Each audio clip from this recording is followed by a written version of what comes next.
As a student studying abroad in Prague, I stayed at a house that held a terrible secret. As I stood at the base of the long lane beneath, staring up at my distant destination, I supposed my perceptions of the house were being colored by my recent breakup.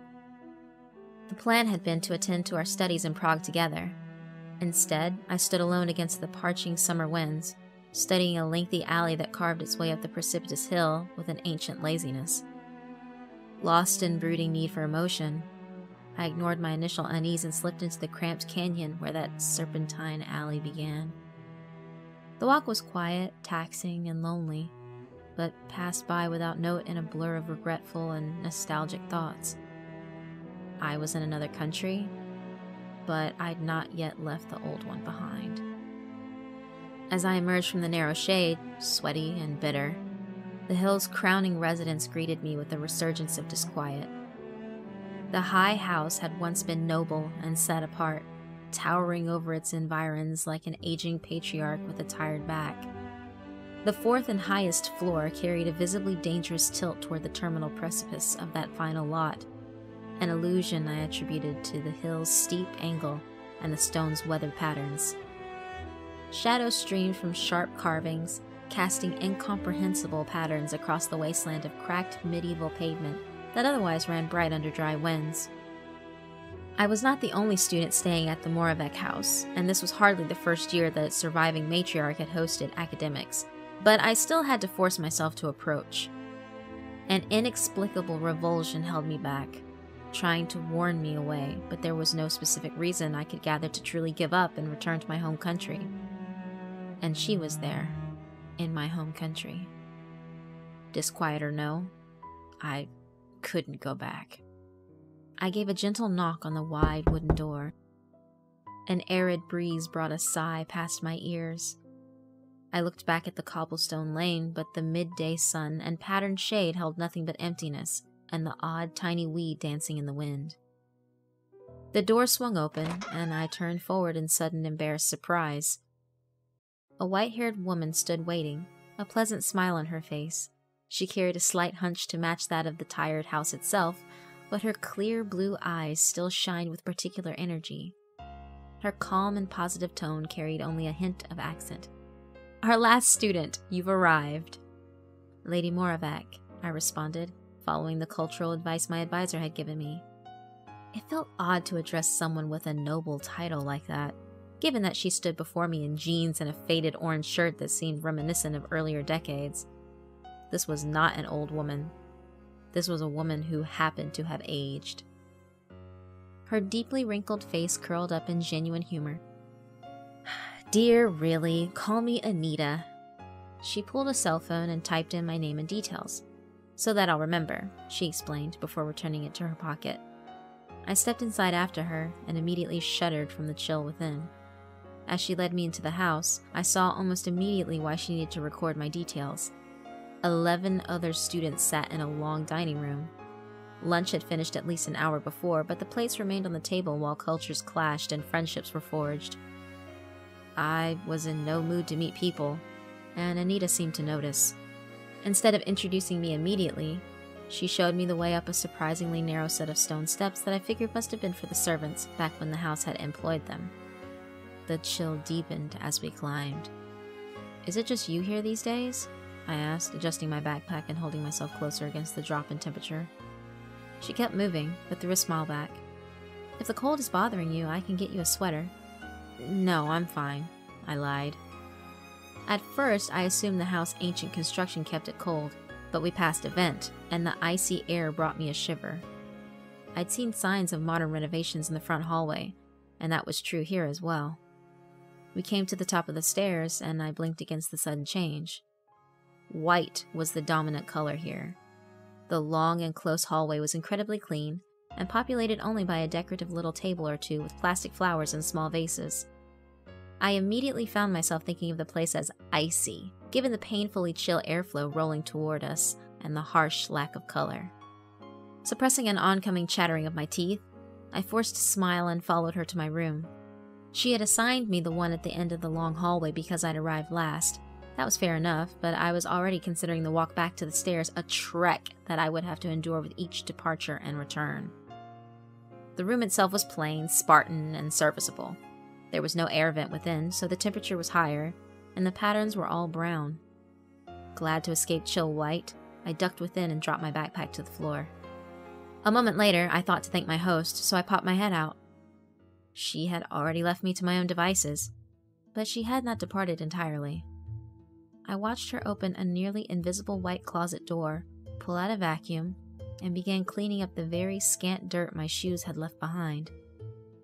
I suppose it was necessary to keep the smooth alabaster wood floor clean, but something about her movement and manner came off as a bit intent, or even manic. Taking care to avoid any noise, I closed my door, and then went about assessing my new living quarters. The single window was made of thick, double-pane glass. Beyond, I could see a great deal of Prague, and nothing of the winding lane I'd traveled earlier.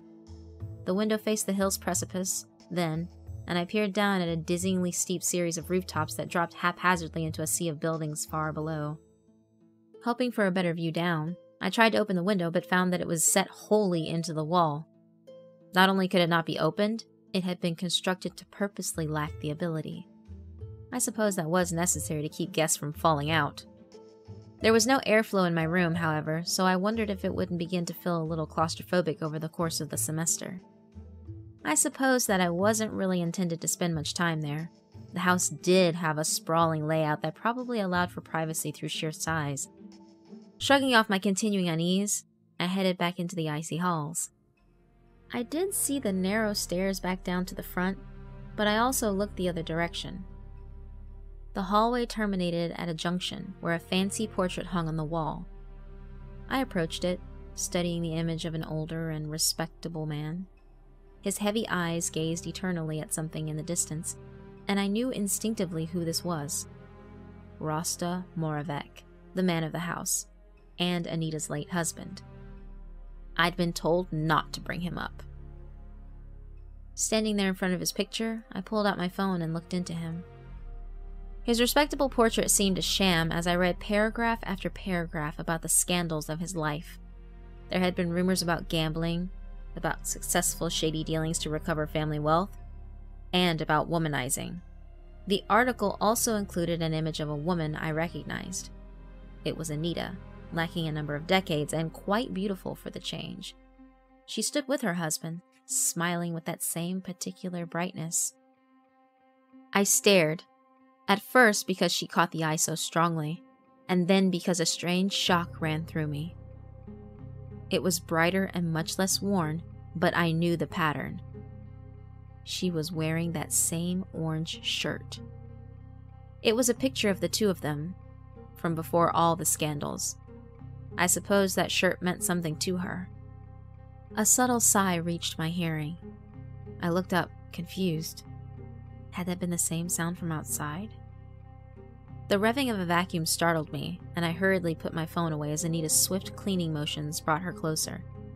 She kept her eyes on the traces of dirt I left on the sheer white floor. "Please join the others downstairs." I did as she asked, wondering if I hadn't heard a slight anger in her tone. The other students pulled me in from the first moment, demanding my story and friendship, and I gave them what I could. They were nice enough, but my mind was still on a girl I knew I would never speak to again. That and on the oddness of the house and its sole caretaker. School started and I had less time to think about it, but nobody else seemed to find it odd that she wore that same orange shirt every single day. She kept it immaculate, just like the house, so the others chalked it up to her being set in her ways. I heard that same odd sigh twice more over the next 3 months, but I imagine it had to have come from the air system. Because my room was unsuitable for waking pursuits, I often wandered the house, eventually found a library. In addition to a huge range of first print classics, there was also an entire section filled with medical texts. Each had been leafed through in great detail and written upon with intent. Notes marred almost every margin. They were a bit old, but close enough to modern. I'd intended to ask Anita about them until the nature of the notes changed. "You bastard." It was probably my 10th time perusing the dusty and unused library, and my 3rd time examining those medical books, so I had to stare for a moment to comprehend what I was seeing. Someone had jotted questions above, and then answered them. Someone had noted important sections below. Between, You don't get to leave me. I'll find out who she is. I'll find out who all of them are. I swallowed down a return of that unease I'd felt my first day, and then carefully placed the books back the way I had found them. I kept my thoughts to myself for a time, and only pursued my concerns in a roundabout manner. The 12 of us had finished dinner, and a few glasses of wine had been had, courtesy of our absent host. I knew who would speak most freely. Wright was an American, and the drink went straight to his mouth every time. At an opportune time, I leaned close to him. Say, do you know anything about how Rosta died? His dumb grin told me I'd struck gold. He gave me a conspiratorial whisper that I was sure everyone in the room could hear. My only saving grace was that their drunken conversations had them riveted to other topics. Rosta Moravec. Wright let out a little burst of air and gave a great nod. Disappeared. Disappeared? I asked, a terrible suspicion coming over me. Not gonna find that on Wikipedia, are ya? Heard it from a local chick I hooked up with my first week here. Only the locals know about it. Whisper it, you know. I tried to sound only casually interested. When did he disappear? 10 years, I think, he responded before leaping up. Bathroom time. He was gone in an instant, but a dark heaviness remained in his absence.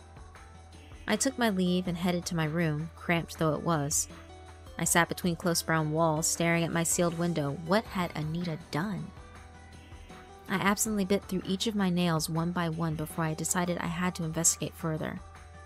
The main complication was clear. Lady Moravec never left the house. She loved the house and kept it chill, austere, and maddeningly clean. That gave me the idea. During another night of drinking, I gave Wright an anonymous gift, a potted plant, something which he found uniquely hilarious for reasons beyond my ken, and he proceeded to almost immediately trip and smash it, exactly as I'd hoped.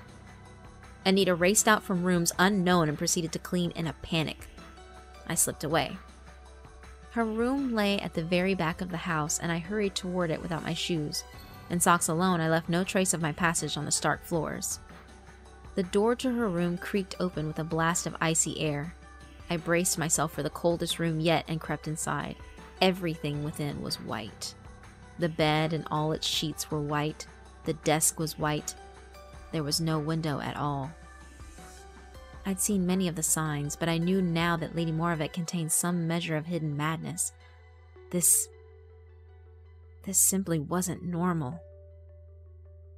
The desk drawers slipped open without resistance, and I leafed through several white journals I found within. He loves me. I'm so happy to have my Rosta with me. I checked the corporate text at the very front of the journal. It was only 2 years old. Either Anita was completely mad, or... When that sigh broached my senses for the 5th time since I'd come, I finally heard it for what it was. A distant, weak, and hopeless moan. The truth struck me with an almost physical thump to the chest. Rosta Moravec was still in the house. Electrified by my new understanding, I began looking around the room with sharper eyes. Like the closets in the hallway, nearly invisible white doors had been set in the walls here. They were set high, near arm level, and too small to be accesses to another room. But I was still deadly curious. I approached one and slid the clean white wood panels apart. An empty cube of space sat beyond, also bright white, except for a single crimson little splatter. A drop of blood sat in that cupboard, and it had not yet congealed. It was fresh.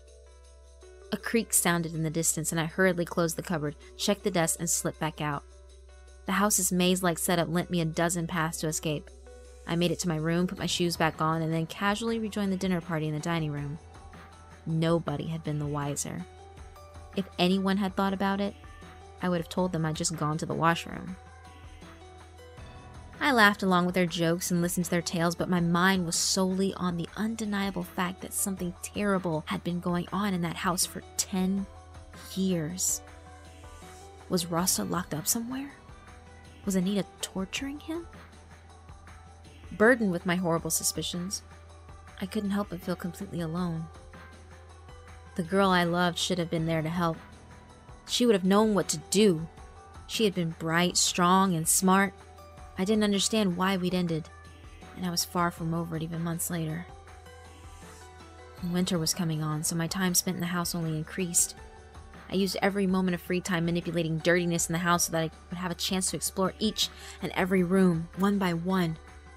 If Rosta was in the house, there had to be a way to find him.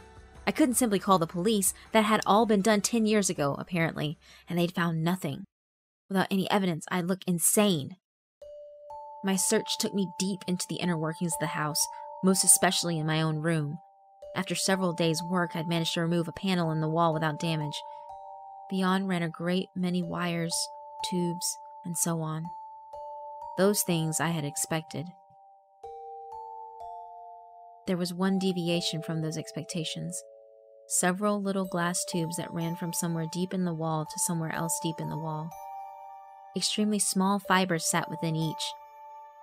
I stared at them for days, and even purchased a magnifying glass, but all I saw was dirty yellow with traces of red. What thin fibers would be yellow with traces of red? I looked at wires, manufacturing, house hardwares. I couldn't find a match. But these tubes were a clue. I focused my explorations on the numerous hidden panels in the house, tracing the glass. Many spread out in branching patterns through the walls, often terminating into hundreds of very small glass tubes. What was I seeing? I still had no idea. I traced them the other direction, finding that they got fewer in number and thicker as I headed toward the heart of House Moravec. By then, I'd grown used to the eternal bone chill and felt one with it. This house and this environment carried a bleak madness that I knew had infected me. Anita had been obsessed with keeping her womanizing husband, and I had become obsessed with freeing him from her. Anything to keep from thinking about what was missing in my life. A major break occurred in late December of that year. I hadn't gone to class in the last month. I needed that time to continue my search. I was glad for it too, because it was during one of those hours that I was supposed to have been absent from the house that I finally found something important. It was a closet within a closet, containing a hidden apparatus that pumped in and out like some sort of lung. The thickening tubes connected to it directly, and I managed to determine that this air system was separate from the icy air vents. My immediate thought was that she was keeping Rosta somewhere isolated with its own environment. That would have avoided a number of problems that would otherwise have exposed his presence in the house. She was smart. I'd guessed it based on her study of the medical text, but now I knew. Those manic and sharp blue eyes hid piercing calculation. I knew that now, too, because I had the sense that she was on to me. I hadn't given myself away, and I'd made no mistake, but she seemed to see it in me somehow. Did madness recognize madness? She made no immediate move against me. I hesitated for a few days out of fear, but then resumed my search when I felt I had no other choice. I'd mapped out the entire house and found no missing space. The entirety of House Moravec was drawn out in my hidden notes, and there were no extra rooms. I'd even rented a sounder and gone over every inch of the basement. It was that drawing that struck home the horrifying truth of what I'd been mapping. I stared at it, highly aware of everything around me. My brown room hummed quietly with the systems around it. Snow fell outside the window, and I was holding a picture of something I recognized. There was no more need for the game. In a fury, I stormed through the freezing white hallways, heading straight for Anita's room. She sat within, writing in her journal. She looked up with icy determination. I see from the look in your eyes that you understand. I shook with the strain of repressed violence. Show me. Her hunch disappeared as she stood straight with ease and grace. An affectation, another lie. She moved to the cabinets in her bedroom walls and opened the one I'd found the drop of blood in. Are you sure? I kept my response quiet but fierce. Show me. She pressed a hidden square and the cubicle space lifted. It had always been a sort of secret dumbwaiter. I'd never thought to look deeper into it because the space was simply too small for a person. It was the perfect size, however, for the head of an aging, womanizing patriarch. The glass tubes moved with the mechanical case that came up. I understood now what had been done. Anita turned around and smiled. He can never leave me. It was what I'd suspected. The tubes I'd been mapping had been splayed out like a circulatory system, and I'd found the lungs. Rosta had never been in any room of the house. He'd been in the house itself, splayed out through every wall and floor. The tubes held his arteries and veins, and this box held his head. I hadn't expected, however, that the system had actually worked. Rosta Moravec was still alive. He stared at me, trying his best to whisper for help. Lady Moravec studied me with a bright gaze. "Are you going to the police?" I shuddered. "I have to. This is monstrous, insane. Anita, do you see what you've done?" She gave a slow nod. "He can never leave me, or this house. I have everything I want." She took a step closer. "Before you inform anyone, I should tell you.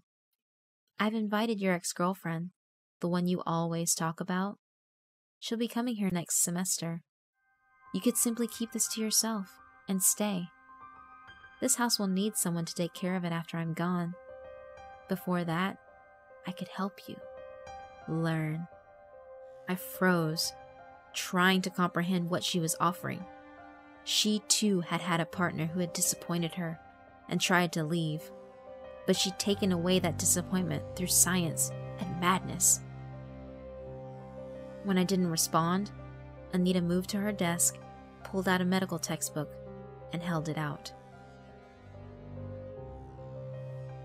I'd like to say I turned it down.